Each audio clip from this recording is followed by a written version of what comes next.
اعوذ باللہ من الشیطان الرجیم بسم اللہ الرحمن الرحیم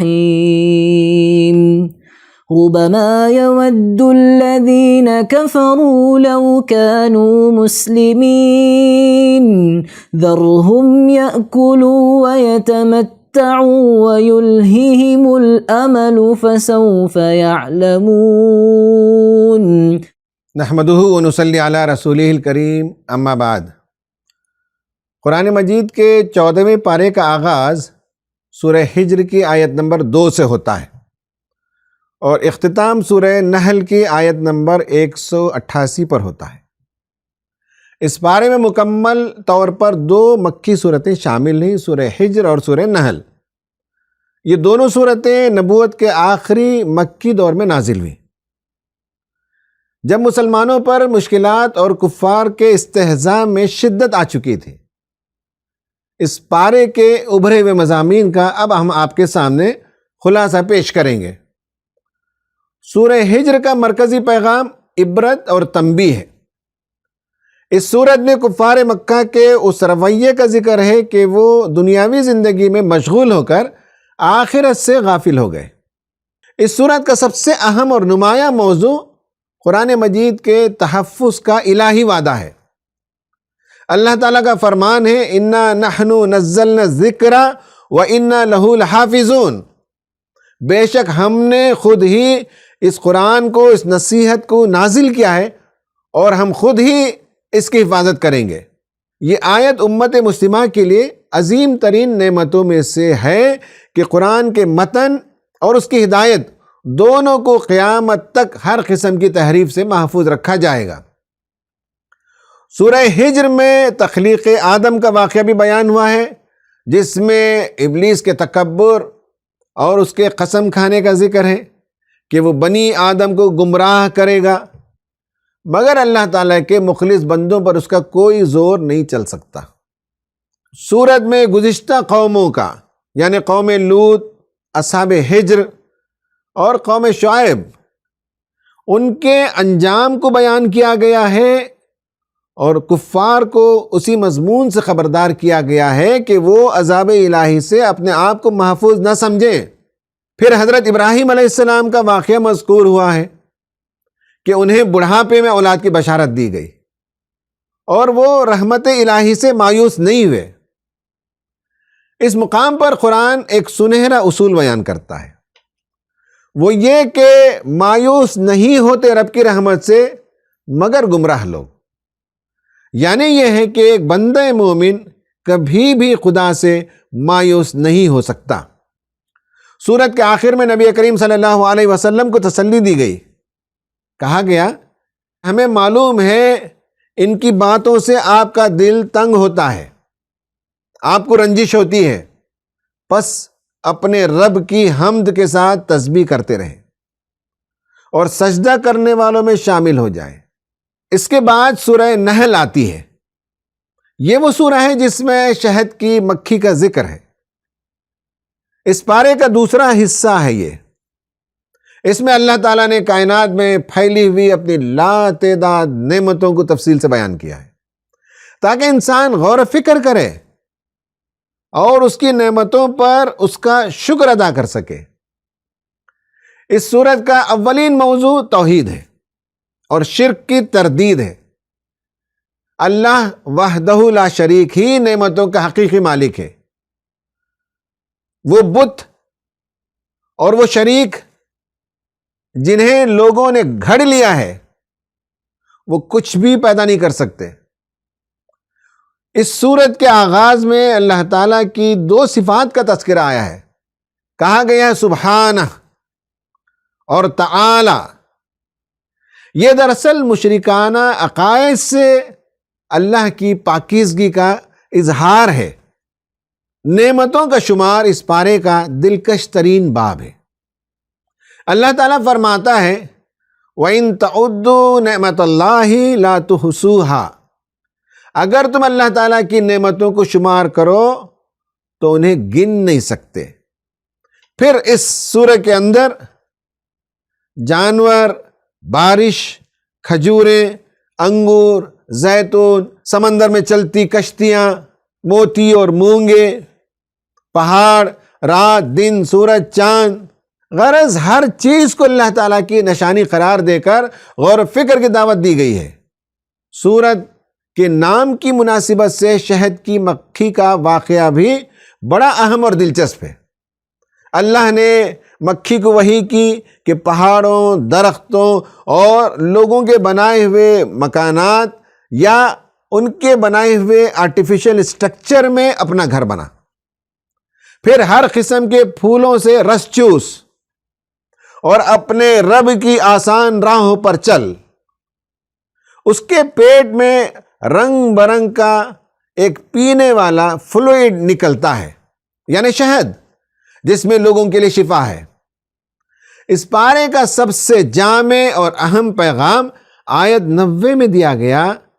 کہا گیا کہ بے شک اللہ تعالیٰ عدل، احسان اور قرابت داروں کے ساتھ حسن سلوک کا حکم دیتا ہے اور بے حیائی، برے کاموں اور ظلم سے منع کرتا ہے۔ وہ تمہیں نصیحت کرتا ہے تاکہ تم نصیحت حاصل کرو۔ سورہ نحل میں حضرت ابراہیم علیہ السلام کو 2 ٹائٹل سے یاد کیا گیا، ایک امت اور دوسرا شکر گزار بندہ۔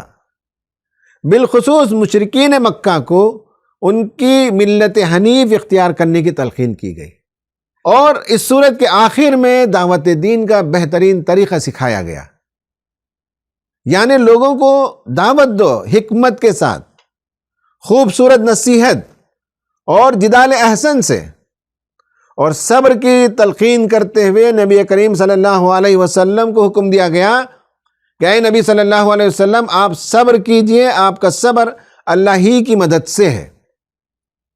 خواتین و حضرات، اب ہم آئینہ سیکشن میں آتے ہیں اور اس جز کو بطور آئینہ سامنے رکھتے ہیں اور ان میں سے 3 صفات کو تلاش کرتے ہیں۔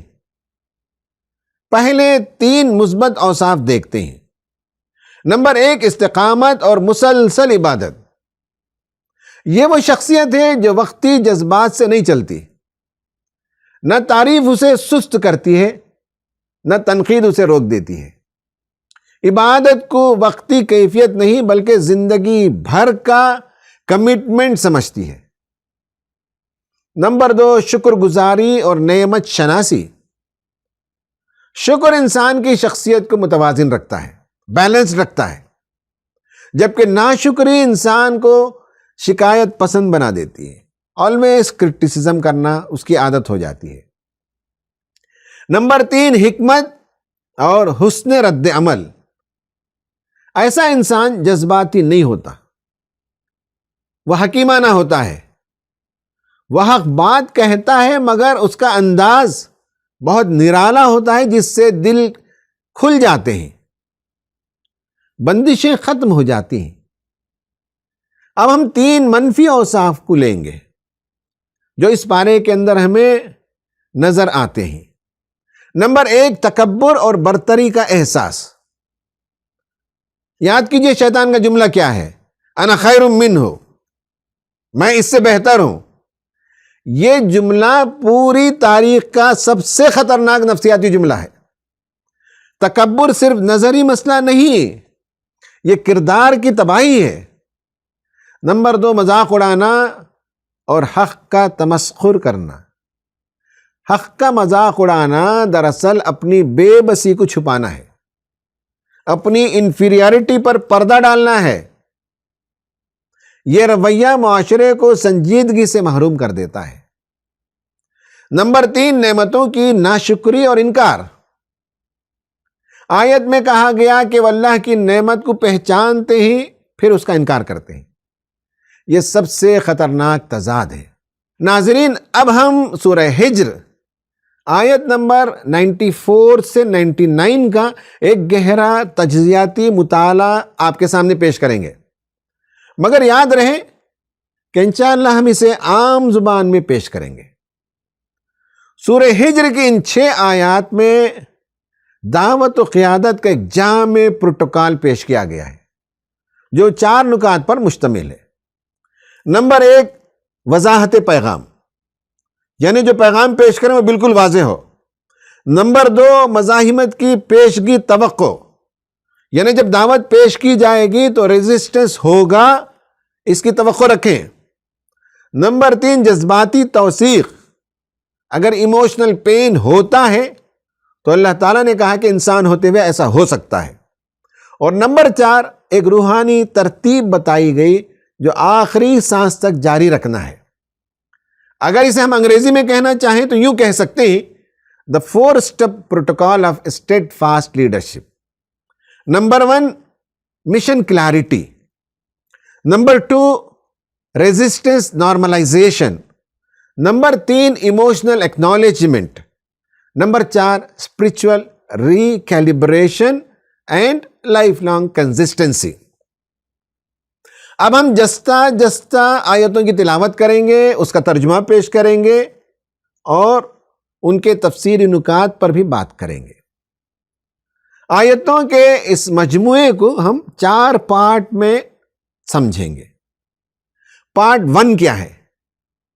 سورہ نمبر 15 آیت نمبر 94، فَاصْدَعْ بِمَا تُؤْمَرْ وَأَعْرِضْ عَنِ الْمُشْرِكِينَ، آپ علل اعلان بیان کریں جس کا آپ کو حکم دیا جا رہا ہے، اور ان مشرکوں کی ذرا پرواہ نہ کریں۔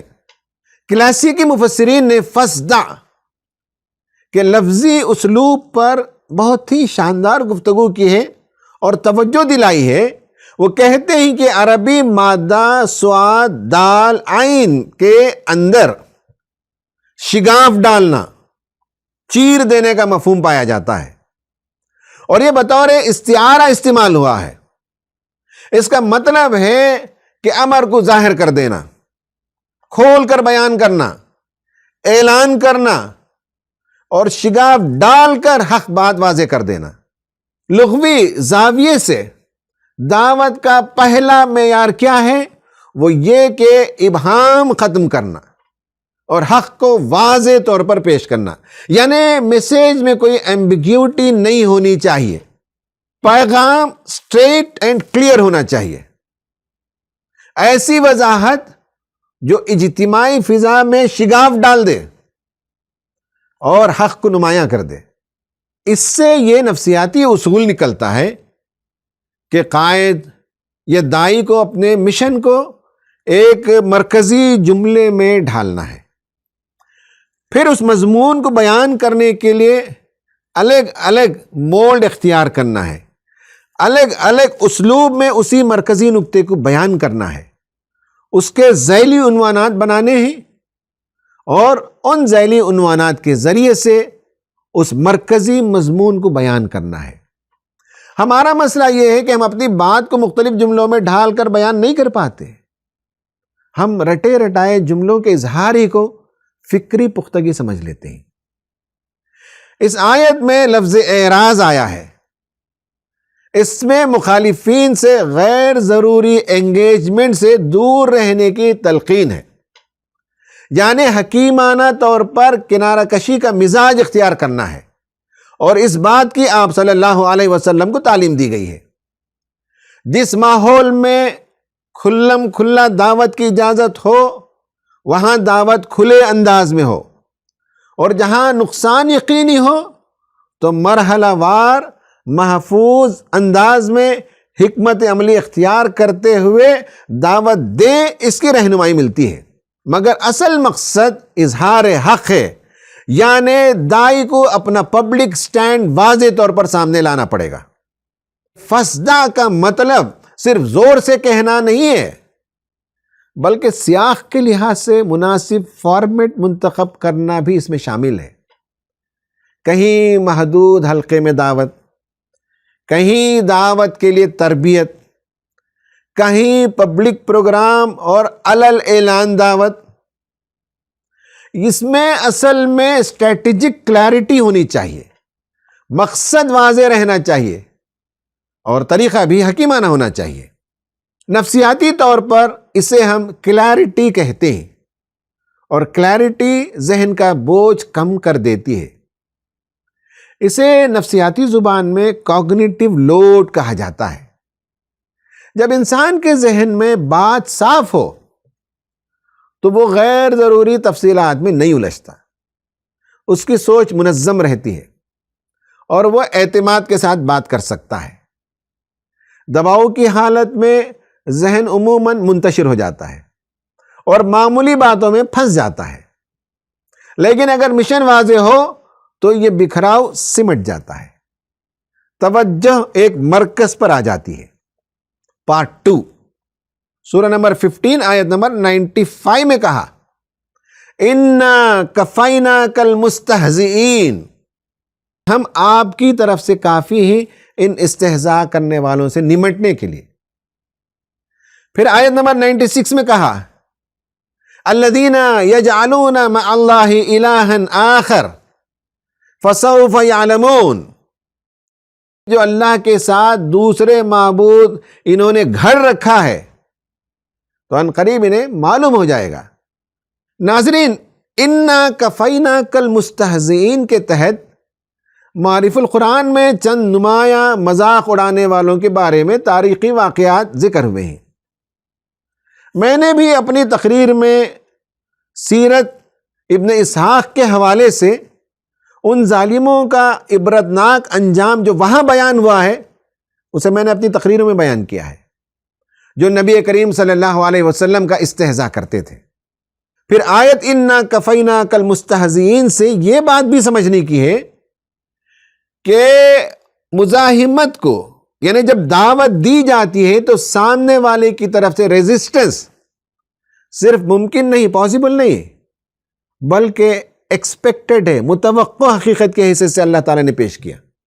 جب سماجی طور پر استہزاء ہوتا ہے، سوسائٹی سرکازم کرنے لگتی ہے، تو دین کے ماننے والوں پر لازماً دباؤ بڑھتا ہے۔ ہم یہ بات نہ بھولیں کہ مخالفین طنز و استہزاء اور ایذا دینے کو منظم دعوت حق کو دبانے کے لیے ایک ٹول کے حصے سے استعمال کرتے ہیں۔ آپ صلی اللہ علیہ وسلم کو یقین دلایا گیا کہ استہزاء کرنے والوں کا معاملہ اللہ پر چھوڑ دیں، آپ کی دفاع کے لیے وہ کافی ہے۔ پارٹ 3 سورہ نمبر 15 آیت نمبر 97، وَلَقَدْ نَعْلَمُ أَنَّكَ يَضِيقُ صَدْرُكَ بِمَا يَقُولُونَ، اور ہم جانتے ہیں کہ آپ کا سینہ تنگ ہوتا ہے ان کی باتوں سے۔ اس آیت میں ایک غیر معمولی نفسیاتی جملہ ہے، وہ یہ کہ ہم جانتے ہیں کہ آپ کا سینہ تنگ ہوتا ہے۔ یہ اللہ تعالیٰ کی طرف سے محض ایک ایکنالجمنٹ نہیں ہے، یہ اس کی طرف سے ایموشنل ویلیڈیشن ہے، یعنی ربانی سطح پر یہ اقرار کہ داعی انسان ہے اور اس کی نفسیات انسانی ہوتی ہے۔ یقیناً طنز اور انکار داعی کے دل پر اثر کرتے ہیں۔ قیادت کی دنیا میں اگر یہ توقع رکھی جاتی ہے کہ بڑے مقصد کا حامل انسان ایموشنل پین محسوس ہی نہیں کرتا تو یہ غلط تصور ہے، جبکہ اس آیت میں قرآن انسان کی روحانی تکلیف کو تسلیم کرتا ہے اور کہتا ہے کہ آپ صلی اللہ علیہ وسلم کو جو ایموشنل پین ہو رہا ہے اللہ تعالیٰ اس سے واقف ہے، اور ساتھ ہی اللہ تعالیٰ نے علاج بھی تجویز کر دیا۔ یہ جو توثیق ہے یعنی ویلیڈیشن، یہ ایک داعی کے لیے 2 سطحوں پر کام کرتی ہے۔ پہلی سطح پر یہ احساس کم ہوتا ہے کہ میں کمزور ہوں اس لیے میں متاثر ہو رہا ہوں۔ اس کو ٹیکنیکل زبان میں شیم بیسڈ سیلف ججمنٹ کہا جاتا ہے۔ تو یہ شیم بیسڈ سیلف ججمنٹ کم ہو جاتا ہے۔ دوسری سطح پر یہ پیغام ملتا ہے کہ تنگی آئے گی مگر اسے مینج کیا جا سکتا ہے۔ یہ وہی اصول ہے جو جدید نفسیات میں افیکٹ لیبلنگ کہا جاتا ہے۔ سوشیالوجی سے اگر آپ کو دلچسپی ہو تو آپ اس بات کو لازماً پڑھیں گے کہ جب کوئی نئی اخلاقی موومنٹ، کوئی روحانی دعوت ابھرتی ہے اور موجودہ سماج کے نظام کو چیلنج کرتی ہے تو معاشرہ اکثر طنز یا لیبلنگ کرتا ہے اور تحقیر سے اس دعوت کا استقبال کرتا ہے۔ یہ ایک سستا اور مؤثر ہتھیار ہے، جیسے آج کے ہندوستان میں بعض ریاستوں میں شدت سے دیکھنے میں آ رہا ہے۔ جیمز سی اسکاٹ نام کے ایک سائیکالوجسٹ نے اپنی کتاب ہڈن ٹرانسکرپٹس میں بتایا ہے کہ طاقت کا جو نظام چلتا ہے اس میں دو طرح کی زبانیں چلتی ہیں۔ نمبر ایک ہے پبلک ٹرانسکرپٹ، یعنی جو عوام میں کھلے عام بولی جاتی ہے، جس میں کبھی تھوڑی شائستگی ہوتی ہے یا قانون کے حدود کے اندر گفتگو نظر آتی ہے۔ دوسری وہ کہتا ہے ہڈن ٹرانسکرپٹ ہے، جو پردے کے پیچھے چلتی ہے اور پس پردہ جو گفتگو ہوتی ہے اس میں طنز ہوتا ہے، تحقیر ہوتی ہے، اور طاقت کا ہمیشہ ایسا ہی رویہ رہا ہے۔ لیکن سچی بات یہ ہے کہ ہمارے سیاستدان اب اس حد تک خباثت کے اندر مبتلا ہو چکے ہیں اور بے باک ہو چکے ہیں کہ کسی زمانے میں جو ہڈن اسکرپٹ میں باتیں چلتی تھی، اب وہ کھلم کھلا بے شرمی کے ساتھ اور قانون کی گرفت کے خوف سے بالاتر ہو کر پبلک ٹرانسکرپٹ میں اس کو بیان کر رہے ہیں۔ یہ ہمارے ملک کے لیے ایک افسوسناک مقام ہے۔ اس سے یہ بات واضح ہوتی ہے کہ استہزاء صرف اکا دکا کسی فرد کی بدتمیزی نہیں ہوتی، بلکہ اکثر یہ سماجی طاقت کا طریقہ ہوتا ہے، یہ پاور ٹیکنیک ہوتا ہے۔ سورہ نمبر 15 آیت نمبر 98، فَسَبِّحْ بِحَمْدِ رَبِّكَ وَكُن مِّنَ السَّاجِدِينَ، آپ حمد کے ساتھ اپنے رب کی تسبیح کیا کریں اور سجود کرنے والوں میں شامل رہا کریں۔ پھر نیکسٹ آیت نمبر 99، وَعْبُدْ رَبَّكَ حَتَّى يَأْتِيَكَ الْيَقِينُ، اور اپنے رب کی بندگی میں لگے رہیں یہاں تک کہ یقینی شے یعنی موت وقوع پذیر ہو جائے۔ ان دو آیتوں میں نبی صلی اللہ علیہ وسلم کو ایموشنل ریسیٹ، ایموشنل ریکیلیبریشن کی تعلیم دی گئی ہے۔ ان دو آیتوں میں علاج بالکل واضح ہے۔ علاج کیا ہے؟ علاج ہے تسبیح بحمد رب، اس کے ساتھ سجدہ والوں میں شامل رہنا، اس کے ساتھ عبادت کو جاری رکھنا، حتیٰ یأتیک الیقین۔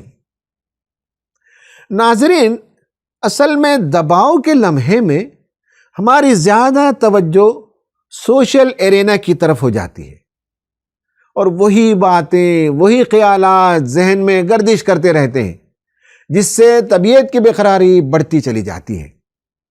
اس آیت میں اللہ تبارک و تعالیٰ نے آپ صلی اللہ علیہ وسلم کو اس سے نمٹنے کی ترکیب بتائی، اور وہ یہ ہے کہ ان تکلیف دہ باتوں سے توجہ کو ہٹا کر ڈیوائن اورینٹڈ اٹینشن پیدا کریں، اور یہ کام لائف سپین کمٹمنٹ کے ساتھ ہونا چاہیے جو موت تک جاری رہے۔ کلاسیکی تفسیروں میں یہاں اس آیت کے اندر جو لفظ یقین آیا ہے اس کو موت کے معنی میں لیا گیا ہے۔ اسی رخ پر ابن کثیر نے یقین سے مراد موت کو لیتے ہوئے اس خاص بات کی توضیح کی ہے، اور یہ اصول اس سے انہوں نے نکالا ہے کہ عبادات آخری دم تک لازم ہیں جب تک کہ عقل و شعور باقی ہے۔ اس سے نتیجہ یہ نکلتا ہے کہ عبادت، ذکر، سجدہ یہ سب ریگولیشن ہیں، لیکن صرف یہ ٹیمپورری موریل بوسٹر نہیں ہے، بلکہ ایک مسلسل نظم ہے، کوپنگ سکل کا ایک سسٹم ہے جو ہمیں بتایا گیا ہے۔ خواتین و حضرات، ان آیتوں سے جو بات ہمیں سمجھ میں آتی ہے اس کو مزید مستحکم کرنے کے لیے ہم یہاں اس وقت دو نفسیاتی اصولوں کا تذکرہ کریں گے، اور ان میں نمبر 1 ہے گرٹ اور قرآنی اعلان حق۔ گرٹ سے کیا مراد ہے؟ ڈکورتھ ایک سائیکالوجسٹ ہے، اس کے مطابق گرٹ کا مطلب یہ ہے کہ طویل المدت اہداف کے لیے جوش اور ثابت قدمی کا ہونا، یعنی maintaining passion and perseverance for a long term goal. اس کو آسان زبان میں یوں کہہ سکتے ہیں کہ کسی فرد کے اندر اپنے مقصد کا شعور ہو تو اس کے لیے وہ پرجوش بھی رہتا ہے اور مقصد تک پہنچنے کے لیے ثابت قدم رہتا ہے، اس راہ میں آنے والی مشکلات کو برداشت بھی کرتا ہے۔ گرٹ کو اگر سمجھنا ہو تو میں اس وقت آپ کے سامنے ایک سادہ مثال پیش کروں گا۔ فرض کیجئے کہ ایک باوقار لڑکی IAS کی تیاری کر رہی ہے۔ وہ اپنی تہذیبی شناخت کے مطابق باحیا لباس پہنتی ہے۔ کبھی ساتھی طنز کرتے ہیں، کبھی کسی استاد کے لہجے میں استہزاء ہوتا ہے، اور کبھی امتحان کے دوران غیر ضروری رکاوٹیں پیش آتی ہیں۔ ایسے میں اگر وہ دوسروں کی رائے سے اپنا ویلیو طے کرے تو وہ جلد ٹوٹ سکتی ہے، لیکن اگر وہ اپنے مقصد پر نظر جمائے رکھے اور یہ سمجھے کہ اس کا اصل تعارف اس کی محنت ہے، اس کی لگن ہے اور اس کا ہدف IAS آفیسر بننا ہے، تو وہ ہر طنز کو راستے کی دھول سمجھ کر آگے بڑھتی رہے گی، اور ایک دن وہ آئے گا جب وہ آفیسر بن جائے گی۔ یہی ہے گرٹ، طویل المدت مقصد سے وابستگی اور مشکلات کے باوجود ثابت قدمی۔ یاد رہے کہ منزل انہی کو ملتی ہے جو شور نہیں کرتے بلکہ خاموش استقامت کے ساتھ چلتے رہتے ہیں۔ گرٹ کامیابی کے لیے ضروری ہے، اگرچہ وہ کامیابی کا واحد سبب نہیں ہے۔ آج ہم جن آیتوں کا مطالعہ کر رہے ہیں ان میں استہزاء کے باوجود اللہ تعالیٰ کی کفایت کا وعدہ ایک گرٹ لائک مزاج پیدا کرتا ہے۔ یہ ایسا کام ہے جو طویل المدت ہے، فوری تعریف نہیں ملتی اور مخالفت ایکسپیکٹڈ ہے۔ ایسے ماحول میں پیشن کو مشن کی معنویت کے ساتھ جوڑنا ضروری ہے اور پرسیویئرنس اختیار کرنا، یعنی تسبیح اور عبادتوں کے ذریعے، خاص کر نماز کے ذریعے اللہ تعالیٰ کی مدد طلب کرنا، یہی استقامت ہے۔ نفسیاتی زخم کو مندمل کرنے کے لیے یہ عمل ضروری ہے جسے ہم سیلف ریگولیشن بار بار کہہ رہے ہیں۔ حضرات، یہی توازن قرآنی آیات 98 اور 99 سے قائم ہوتا ہے۔ جوش بھی برقرار رہے اور استقامت بھی، اور کام بھی منظم طریقے سے چلتا رہے۔ اب ہم دوسرا نفسیاتی اصول لیتے ہیں اور اس کے ذریعے سے سمجھنے کی کوشش کرتے ہیں کہ استہزاء اور مذاق کے ماحول میں آدمی رنج و غم کو کیسے برداشت کرے۔ اس کے لیے ضروری ہے کہ انسان اپنی معنویت کو پہچانے، اپنی زندگی کے اندر میننگ کو پہچانے اور اس میننگ کو دریافت کرے۔ میننگ سے یعنی اپنی زندگی کے اندر معنویت دریافت کرنے سے رنج کو برداشت کرنا آسان ہوتا ہے اور اس کی طاقت ملتی ہے۔ نفسیات کی کتابوں کے حوالے سے اسی رمضان میں ہم نے 1 سے زائد مرتبہ یہ گفتگو کی ہے کہ انسان شدید تکلیف کے اندر بھی اگر اپنی زندگی کے معنی سے جڑا رہے تو وہ اندرونی طاقت پیدا کر سکتا ہے۔ لوگو تھراپی اسی خیال کے ارد گرد گھومتا ہے، یعنی یہ کہ انسان معنی پیدا کرے اور معنی انسان کو زندہ رکھتا ہے۔ سورہ ہجر کی زیر مطالعہ آیتوں کے سیاق میں معنی یعنی میننگ ان لائف یہ بہت واضح ہے۔ جن لوگوں کی زندگی کے اندر کوئی معنویت ہوتی ہے وہ ان سب چیزوں کو برداشت کر سکتے ہیں، ورنہ بہت جلد ٹوٹ جاتے ہیں۔ اس لیے حکم دیا جا رہا ہے کہ آپ اپنے رب کا پیغام کا اعلان کریں، اور یہی آپ کی زندگی کی میننگ ہے، یہی اس کا معنی ہے۔ اور پھر ریزسٹنس آئے تو ایموشنل ریگولیشن کے لیے عبادت کو جاری رکھا جائے۔ ناظرین، اس بات کو نوٹ کریں کہ دعوت کا مقصد صرف سماجی تبدیلی نہیں ہے بلکہ یہ خود بھی ایک بندگی ہے۔ یہی فکر اگر ہمارے اندر ہو تو ہم دباؤ برداشت کر سکتے ہیں، اور یہ فکر دباؤ برداشت کرنے میں مدد دیتی ہے۔ جب طنز ہوتا ہے تو انسان اسے اپنی شخصیت پر حملہ سمجھ لیتا ہے، لیکن اگر ربانی مشن سے جڑا ہوا ہو تو طنز صرف راستے کا ایک شور ہوتا ہے۔ اسے دیوانے کی بڑھ سمجھ کر ایک دائی آگے بڑھ جاتا ہے۔ زندگی میں معنویت کا احساس جتنا مضبوط ہوتا ہے برداشت کی صلاحیت اتنی گہری ہوتی ہے۔ اگر یہ بات زیادہ فلاسفیکل ہو گئی تو ایک مثال سے میں اس نقطے کو واضح کرنا چاہوں گا۔ جب نبی کریم صلی اللہ علیہ وسلم طائف تشریف لے گئے تو وہاں آپ کی دعوت کو سختی سے رد کر دیا گیا۔ سرداروں نے نہ صرف انکار کیا بلکہ اوباش لوگوں کو آپ کے پیچھے لگا دیا۔ آپ صلی اللہ علیہ وسلم پر پتھر برسائے گئے، یہاں تک کہ جسم اتھر زخمی ہو گیا۔ آپ ایک باغ میں جا کر بیٹھ گئے، دل رنجیدہ تھا، جسم زخمی تھا، مگر یاد رکھیے مشن زندہ تھا۔ روایت میں آتا ہے کہ پہاڑوں کے فرشتوں نے حاضر ہو کر عرض کیا کہ اگر آپ اجازت دیں تو ان دونوں پہاڑوں کو ملا کر اس بستی کو تباہ کر دیا جائے، مگر آپ صلی اللہ علیہ وسلم نے فرمایا نہیں، شاید انہی کی نسل سے ایسے لوگ پیدا ہوں گے جو اللہ کے دین کو قبول کریں گے اور اس کے داعی بنیں گے۔ ناظرین، یہ وہ لمحہ تھا جب ذاتی تکلیف کے مقابلے میں آپ صلی اللہ علیہ وسلم نے مشن کو ترجیح دی۔ رنج کو محسوس کیا گیا مگر مقصد کو چھوڑا نہیں گیا۔ یہی معنی سے جڑی ہوئی استقامت ہے۔ خواتین و حضرات، چلتے چلتے آپ اپنا جائزہ لیں، اور اس کے لیے میں آپ کے سامنے ایک 4 پوائنٹ چیک لسٹ پیش کر رہا ہوں۔ یہ چیک لسٹ استقامت پیدا کرنے میں مفید ہے۔ نمبر 1 یہ ہے کہ آپ بھی اپنا مشن ڈکلیئر کریں، اعلان مشن۔ اپنے لیے ایک مشن لائن لکھیں کہ میں کس سچائی کو واضح کرنا چاہتا ہوں یا چاہتی ہوں، میں کس ویلیو پر کام کرنا چاہتا ہوں یا چاہتی ہوں، یا دین کا جو بڑا پہلو ہے اس میں سے کسی ایک چھوٹے پہلو پر میں مرتکز ہو کر، کنسنٹریٹ ہو کر کام کرنا چاہتا ہوں یا کرنا چاہتی ہوں۔ آیت 94 کے مطابق آپ کا پیغام کھول کر بیان ہونا چاہیے، ابہام نہیں ہونا چاہیے، ایمبیگوٹی نہیں ہونی چاہیے۔ جب مشن لائن واضح ہو تو روزانے کے فیصلے آسان ہو جاتے ہیں۔ نمبر 2، تنقید کو نارمل بنائیں، نارملائز دی کرٹیسزم۔ جب آپ گھر، خاندان، اسکول، سوسائٹی، مدرسہ، تنظیم یا جماعت میں کوئی کام کرنا چاہیں گے تو ذہنی طور پر تیار رہیں کہ مذاق ہوگا، لیبلنگ آ سکتی ہے۔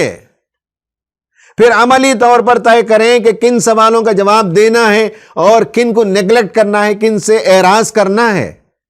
یہی تو باؤنڈری سیٹنگ ہے، یہ فرار نہیں ہے۔ نمبر 3، سینہ کی تنگی کو مانیٹر کریں، مانیٹر چیسٹ ٹائٹنس۔ آیت 97 میں اندر کا تھرمامیٹر بتایا گیا ہے۔ آپ اپنی جسمانی نفسیاتی علامات کو پہچانیں۔ جب سماج سے، لوگوں سے، مخالفین کی طرف سے استہزاء ہو، ریزسٹنس ہو، تو اس وقت ہمارے اندر کی کیفیت کیا ہے؟ سینہ بھاری، سانس تیز، ذہن منتشر، غصہ یا اداسی؟ یہ ہے اصل میں سیلف اویئرنس، اور آپ کو بر وقت ری ایکشن کے بجائے ایموشن کے ری سیٹ کرنے کا موقع ملتا ہے۔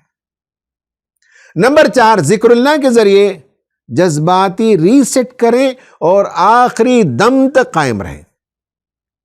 ری سیٹ تھرو ذکر and stay until the end. آیت 98-99 میں رسول اللہ صلی اللہ علیہ وسلم کو جو تلقین کی گئی ہے اسی کو اپنا بھی ری سیٹ فارمولا بنائیں۔ ایسے میں عبادتوں کی کثرت شروع کر دیں۔ جب دباؤ بڑھے تو تسبیح بڑھ جائے، خدا کی حمد و ثنا بڑھ جائے، سجدوں کی کثرت ہو جائے اور عبادتوں کا شوق بڑھ جائے، اور یہ شوق، یہ اعمال کا تواتر موت تک جاری رکھے۔ اس کو کہا جاتا ہے ایگزسٹینشیل کمٹمنٹ، یعنی نہ میں تھکوں گا، نہ میں کام چھوڑوں گا، میں ہمیشہ اپنے مرکز یعنی خدا تعالیٰ سے وابستہ رہوں گا۔ ناظرین، یہ وہ باتیں تھیں جو اس جز کی منتخب شدہ آیتوں کے حوالے سے آپ کے سامنے پیش کرنی تھی۔ اللہ تعالیٰ ہمیں استقامت کی توفیق عطا فرمائے، آمین۔ وآخر دعوانا ان الحمد للہ رب العالمین۔